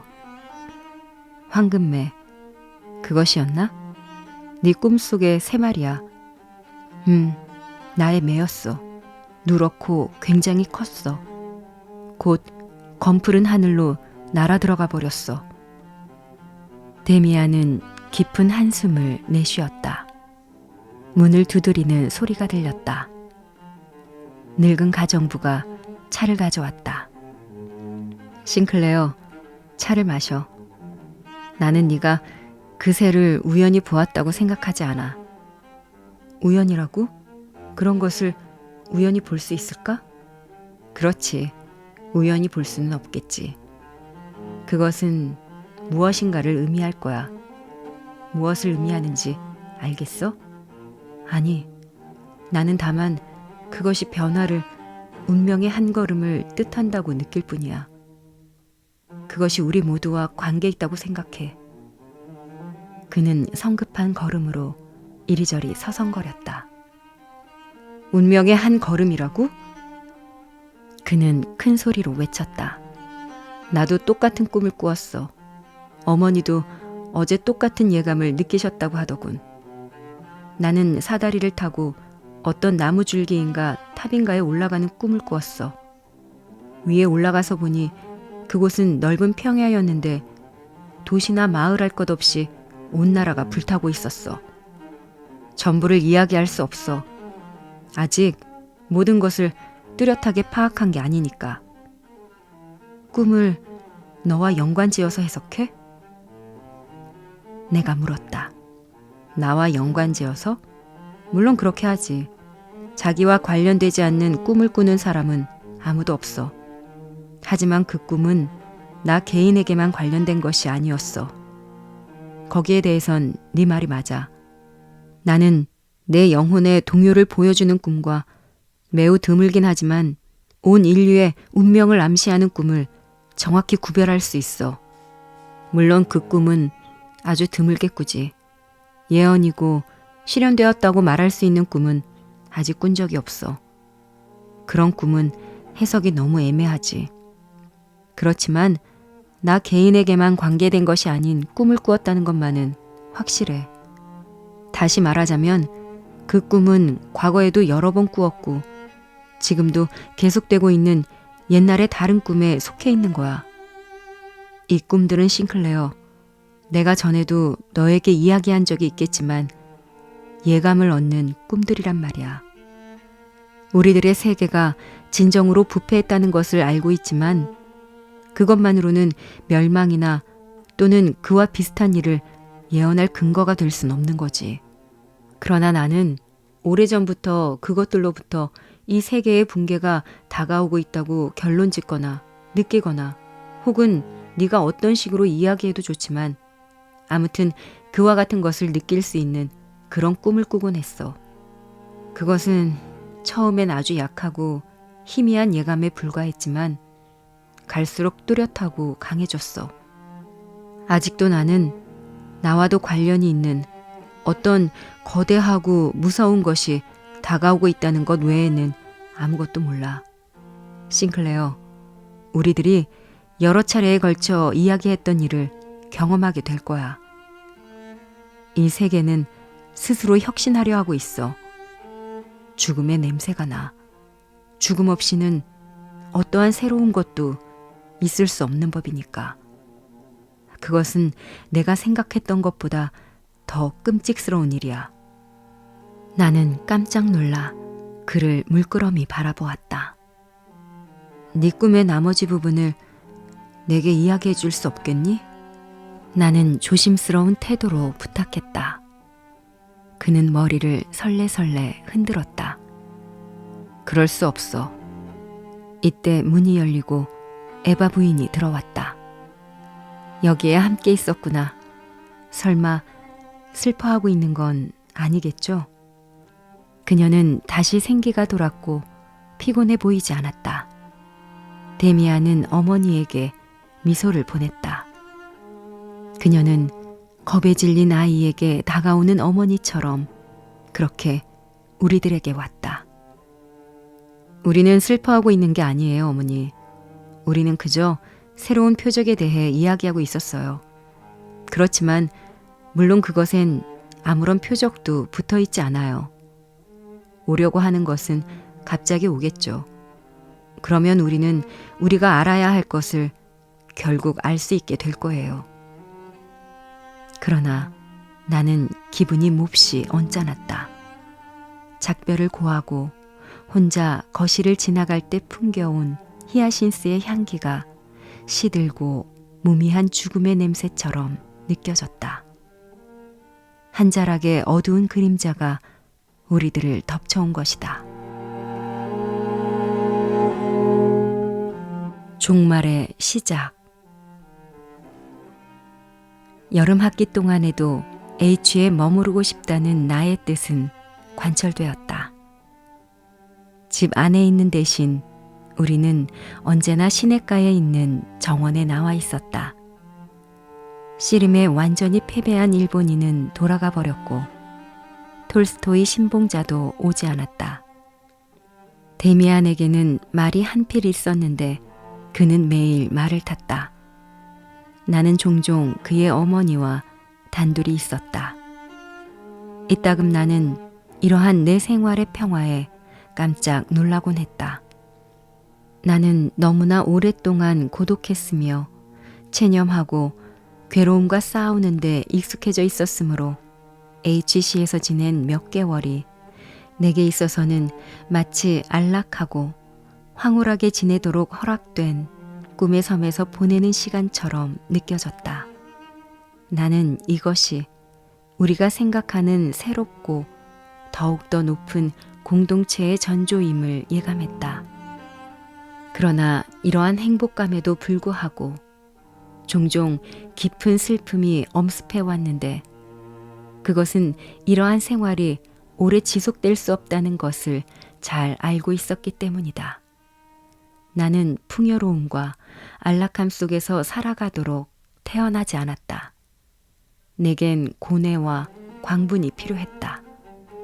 언제든 이 아름다운 사랑의 꿈에서 깨어나 아무런 평화도 공존도 없이 단지 고독과 싸움만이 존재하는 차가운 세계 속에 다시금 혼자 있게 되리라는 것을 절실히 느꼈다. 그런 생각을 한 뒤부터 나는 아직 나의 운명이 이 아름답고도 고요한 풍경 속에 머물러 있음을 기뻐하며 갑절의 애정으로 에바 부인 곁을 떠나지 않았다.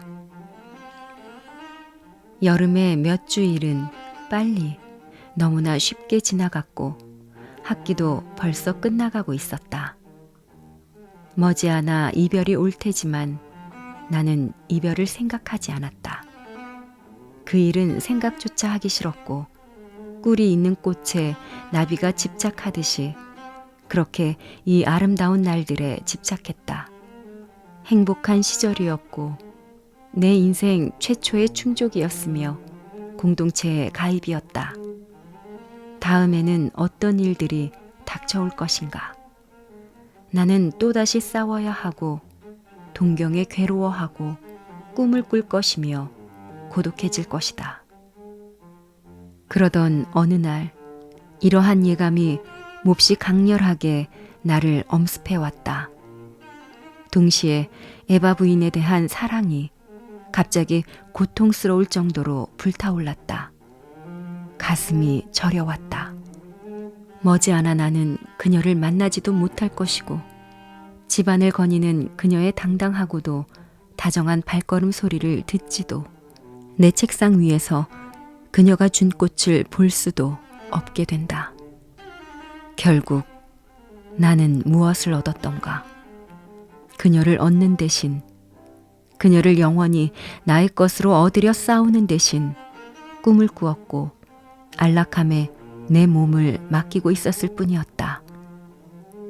이제까지 그녀가 나에게 이야기한 진정한 사랑에 대해 온갖 말들이 떠올랐다.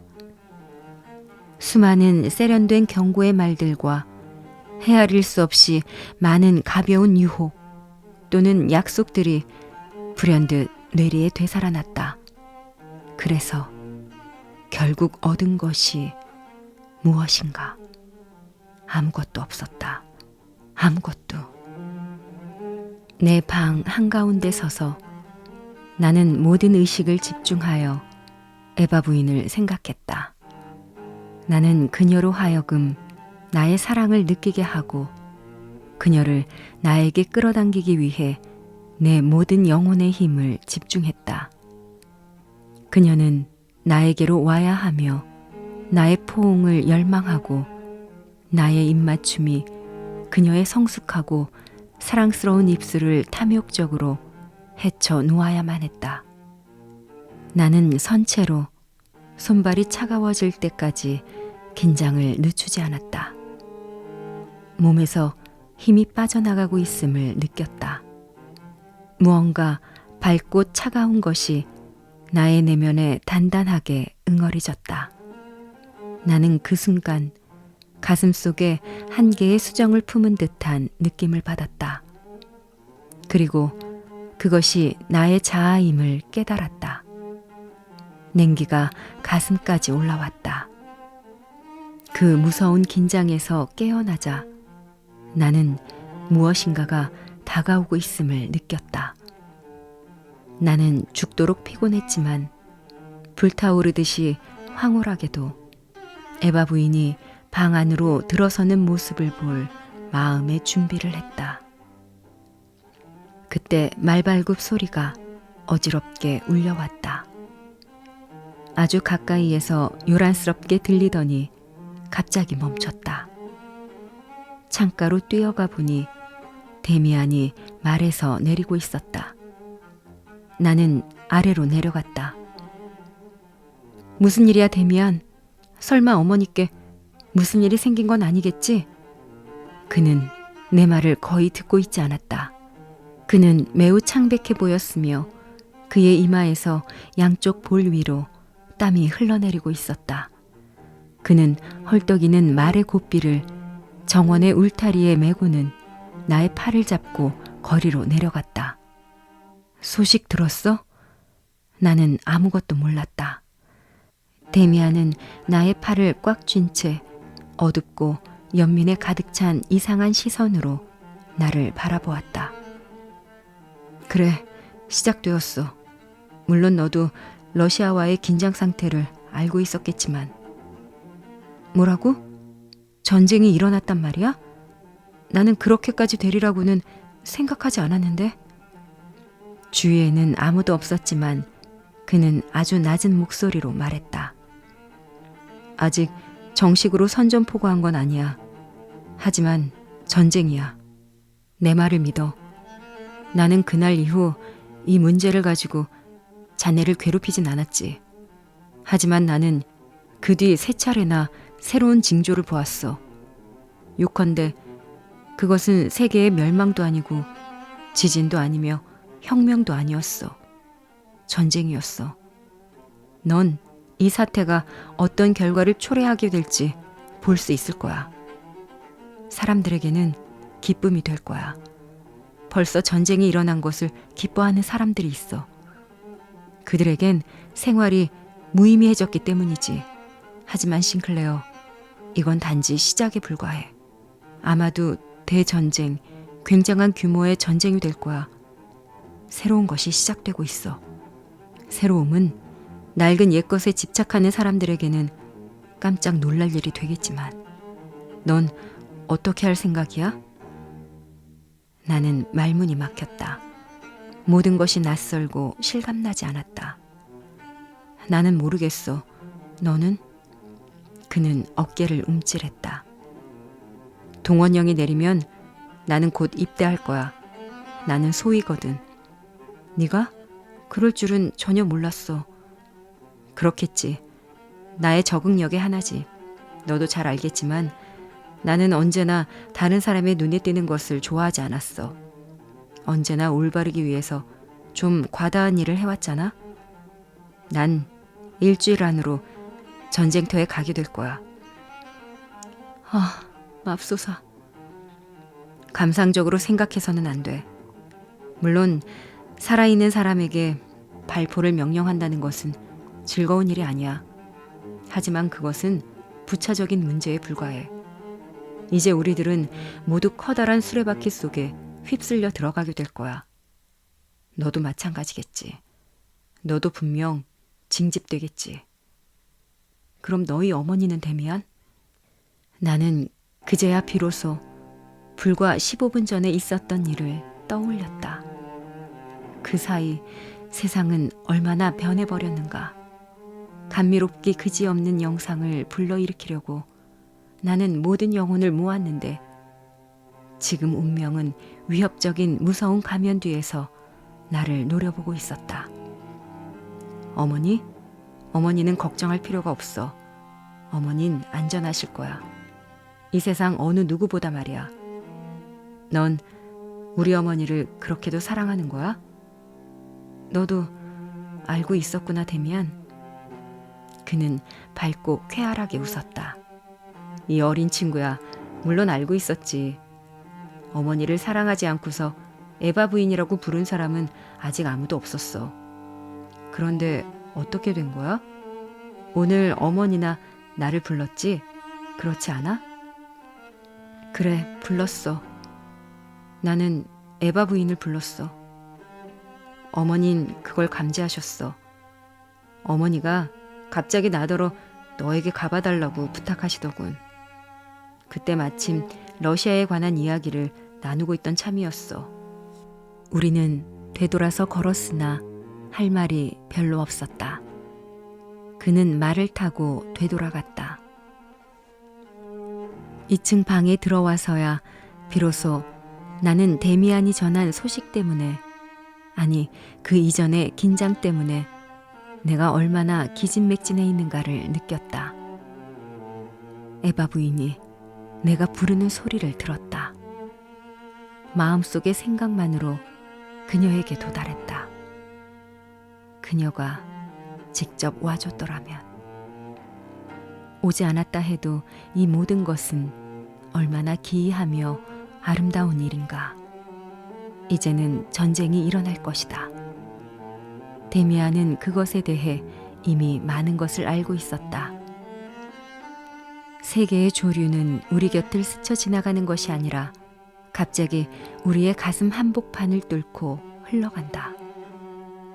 모험과 거친 운명이 우리를 향해 손짓하며 지금이 아니더라도 머지않아 세계가 우리를 필요로 하고 스스로 변화하려 하는 순간이 오리라는 것은 얼마나 기이한 일인가.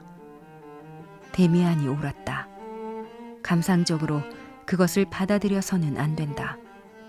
다만 이상한 일은 이제 내가 그렇게도 고독하게 염원해왔던 운명이라는 문제를 그렇게 많은 사람들과, 아니 온 세상과 함께 체험해야 한다는 사실이었다.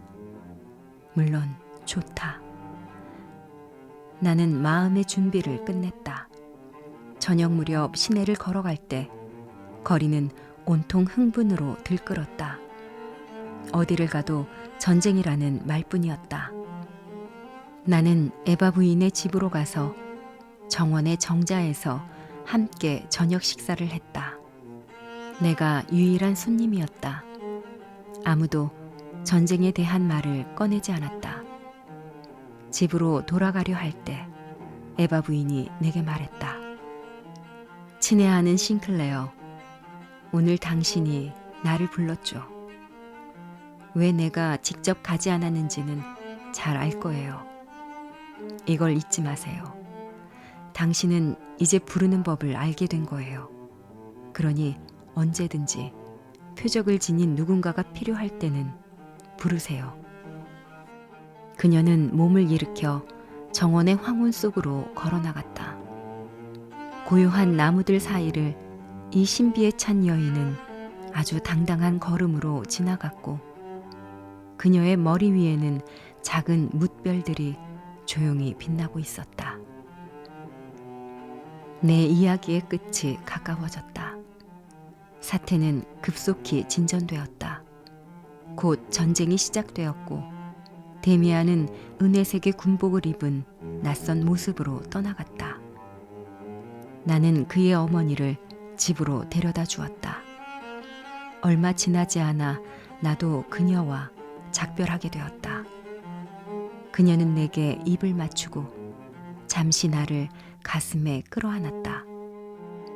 그녀의 불타는 큰 두 눈이 나의 눈을 바싹 들여다보았다. 모든 사람들은 형제가 된 듯했다. 그들은 조국과 명예를 말했지만 그것은 운명이었을 뿐이다. 청년들은 병영에서 나와 기차를 탔고 그 많은 얼굴 위에서는 나는 하나의 표적을 보았다. 그것은 우리들의 표적이 아니라 사랑과 죽음을 의미하는 아름답고 고귀한 표적이었다. 나 역시 한 번도 본 적 없는 사람들에게 포옹을 당했다. 나는 그것을 이해할 수 있었고 기꺼이 그것에 응답했다. 그들이 그렇게 하는 심정은 단순한 도취일 뿐 운명의 의지는 아니었다. 그렇지만 도취는 신성했다. 그것은 운명과 마주하고 극도로 흥분했다는 뜻이기 때문이다. 내가 전쟁터로 갔을 때는 거의 겨울이 다가와 있었다. 처음에 나는 끊임없는 총소리에도 불구하고 다소 실망했다. 나는 이상을 위해 살아가는 사람이 왜 드문 일인지 진지하게 생각해왔다. 그런데 지금 나는 많은 사람들이, 아니 모든 사람들이 이상을 위해 죽을 수도 있음을 경험하고 있다. 물론 그것은 개인이 자유롭게 선택한 이상이 아닌 공동체의 이상이었다. 시간이 지날수록 나는 내가 인간을 과소평가했음을 깨달았다. 아무리 군인으로서 의무와 공통적인 위험이 그들을 획일화시켰다 하더라도 살아있는 사람들이나 죽어가는 사람들이나 매우 당당한 태도로 운명의 의지에 접근하고 있었다. 나는 많은 사람들, 대단히 많은 사람들이 공격할 때뿐 아니라 다른 때에도 목적도 모른 채 터무니없이 거대한 것에 대해 완전히 헌신하는 광기 어린 시선을 갖고 있음을 보았다.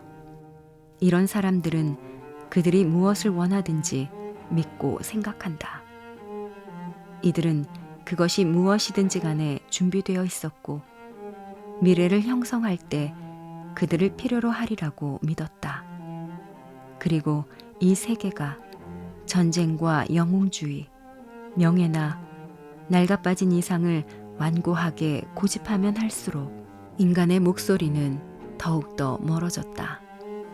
이 모든 것은 마치 전쟁의 외적이고 정치적 목적에 대한 질문처럼 피상적인 것에 불과했다. 가장 깊숙한 곳에서 무엇인가가 형성되고 있다. 새로운 인간성과 같은 그 무엇이었다. 나는 많은 사람들을 보았고 그들 가운데의 대다수가 내 옆에서 죽어갔지만 그들은 적에 대한 증오와 분노, 사륙과 파괴의 감정도 갖고 있지 않았다. 그들에게 있어서 적이란 그 목적이 그랬던 것처럼 매우 우연한 것이었다. 가장 과격한 것조차도 본래의 감정은 적에 대해 행해진 것이 아니었다. 그 피비린내 나는 행동은 새롭게 태어나기 위해 미쳐 날뛰고 죽이고 파괴하고 스스로 죽어버리려고 하는 분열된 영혼의 발산에 불과했다. 거대한 새가 알에서 나오려고 싸우고 있다. 알은 이 세계였고 이 세계는 산산이 부서져야 했다. 어느 이른 봄밤 나는 우리가 점령한 농가 앞에서 보초를 섰다. 미지근한 바람이 우울하게 간간히 불어왔고 플랑드르 지방의 높은 하늘엔 구름덩이가 흩날려 가고 있었다. 구름의 뒤쪽 어딘가에 달이 떠 있는 듯했다. 그날은 왠지 하루 종일 불안했고 무엇인지 알 수 없는 근심이 내 마음을 어수선하게 만들었다. 나는 그 어두운 초소에서 이제까지의 내 생활과 에바 부인 데미안을 떠올렸다. 나는 백약나무에 기대어 서서 움직이는 하늘을 바라보았다. 남몰래 바르르 떨고 있는 하늘의 밝은 빛이 곧 커다랗게 솟아오르는 형상의 행렬이 되었다. 맥박이 가냘프게 뛰고 바람과 비를 거의 느끼지 못하는 피부의 무감각 상태와 선뜻선뜻 느껴지는 내면의 각성에 의해 나는 지도자가 내 주위에 있다는 것을 느낄 수 있었다. 구름 속에 대도시가 보였고 그곳에서는 수백만 명의 사람들이 광대한 풍경 속으로 때를 지어 흩어져 갔다. 그들 가운데 반짝이는 별을 머리에 단 산맥처럼 거대하며 에바 부인 같은 표정을 지닌 힘찬 신의 형상이 나타났다. 그러자 사람들은 마치 커다란 동굴 속으로 들어가듯 그 속으로 빨려 들어가 사라졌다. 여신은 땅바닥에 웅크리고 앉아 있었으며 여신의 이마 위에 박힌 점이 환하게 빛났다. 마치 꿈이 여신을 지배하는 듯 보였다. 여신은 두 눈을 감았고 그 커다란 얼굴이 고통으로 일그러졌다. 돌연 여신은 날카로운 소리로 비명을 질렀다.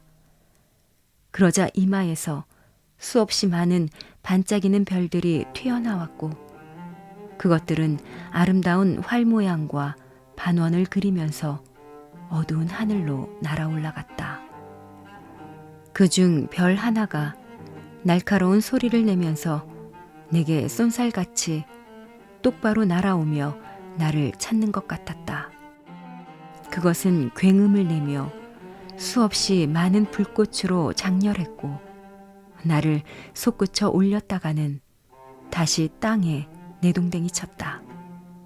우레와 같은 소리를 내면서 세계가 내 위로 무너져 내렸다. 나는 많은 상처를 입고 흙에 뒤덮여 백약나무 곁에 쓰러진 채 발견되었다. 나는 지하실에 누워 있었고 포탄이 나의 머리 위에서 우르릉거리고 있었다. 나는 화물 자동차 안에 누워서 황막한 벌판 위를 덜거덕거리며 지나갔다. 나는 대부분 잠을 자거나 혼수 상태에 빠져 있었다. 깊이 잠들면 잠들수록 무엇인가가 나를 끌어당겼고 나는 나를 지배하는 어떤 힘을 따라가고 있다는 것을 강하게 느낄 수 있었다. 나는 마구간 집더미 위에 누워 있었다. 주위가 몹시 어두워 누군가가 내 손을 밟고 지나갔다. 그러나 나의 내심은 계속해서 가려고 애썼고 그것은 한층 더 강력하게 나를 끌어당겼다. 나는 다시 차 안에 누워 있었고 그 후에는 들것인지 사다리인지에 누워 있었다. 점점 더 강력하게 그 어느 곳으로 가라는 명령을 받고 있음을 느꼈을 때 마침내 나는 그곳에 가야만 한다는 절박감 외엔 아무것도 느낄 수 없었다. 드디어 나는 목적지에 도착했다. 밤이었고 나는 의식을 완전히 회복했다. 바로 그 순간 나는 내 마음속에서 강력한 끌림과 절박감을 보았다. 나는 내가 어떤 홀 바다 위에 잠자리를 펴고 드러 누워 있으며 내가 부름을 받은 바로 그곳에 있다는 것을 느꼈다.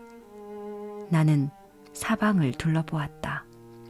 나의 매트리스 바로 옆에 다른 매트리스가 놓여 있었고 그 위에 누군가가 누워 있었다. 그는 몸을 굽혀 나를 바라보았다. 그는 이마 위에 표적을 갖고 있었다. 막스 데미안이었다. 나는 아무 말도 할 수 없었다. 그도 말을 할 수 없었거나 하려고 하지 않았다. 그저 나를 바라볼 뿐이었다. 그의 머리 위 벽에 걸린 등의 불빛이 그의 얼굴을 비춰주었다. 그는 나에게 미소를 지어 보였다. 오랜 시간 그는 끊임없이 내 두 눈을 들여다보았다. 그의 얼굴이 천천히 내게로 다가와 거의 얼굴이 맞닿을 정도가 되었다. 싱클레어, 그는 거의 속삭이듯 말했다. 나의 눈으로 그에게 그의 말을 알아들었다는 신호를 보냈다. 그는 연민에 찬 미소를 지었다. 꼬마. 그는 웃으면서 말했다. 그의 입은 이제 나의 입과 아주 가까이에 있었다. 그는 나직이 말을 계속했다. 프란츠 크로머를 아직도 기억하나? 나는 그에게 눈을 깜빡여 보였다. 그리고 미소를 지을 수도 있었다. 어린 싱클레어, 들어봐. 난 떠나야만 돼. 너는 언젠가 나를 다시 필요로 하게 될 거야. 크로머나 그 밖의 일 때문에 말이야. 네가 나를 부른다고 해서 내가 쉽게 말을 타고 가든지 기차를 타고 갈 수는 없을 거야. 그럴 땐 너의 내면에 귀를 기울여야 해. 그러면 내가 너의 내면에 있음을 알게 될 거야. 알겠어?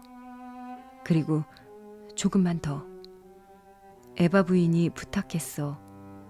만약 네가 언젠가 나쁜 처지에 놓이게 되면 그녀가 나에게 주어 보낸 입맞춤을 너에게 해주도록 말이네. 눈을 감아, 싱클레어. 나는 순순히 눈을 감았다. 피가 조금씩 흐르는 내 입술 위에 그가 가볍게 입 맞추는 것을 느꼈다. 그리고 나는 잠이 들었다. 다음 날 아침 눈을 떴다. 붕대를 감아야 했다. 잠에서 완전히 깨어나자마자 나는 재빨리 옆에 매트리스로 몸을 돌렸다. 거기에는 내가 한 번도 본 적 없는 낯선 사람이 누워 있었다. 붕대를 감는 일은 몹시 고통스러웠다. 이후에 내게 일어났던 모든 일들 역시 내게 고통을 주었다. 그러나 나는 열쇠를 발견했고 때때로 어두운 거울 속 운명의 형상이 졸고 있는 그곳, 내 자신의 내면에 완전히 들어서서 어두운 거울 위에 몸을 굽히기만 하면 되었다. 그러면 이젠 완전히 데미안과 같은, 내 친구이자 지도자인 데미안과 같은 내 자신의 모습을 그곳에서 발견할 수 있었다.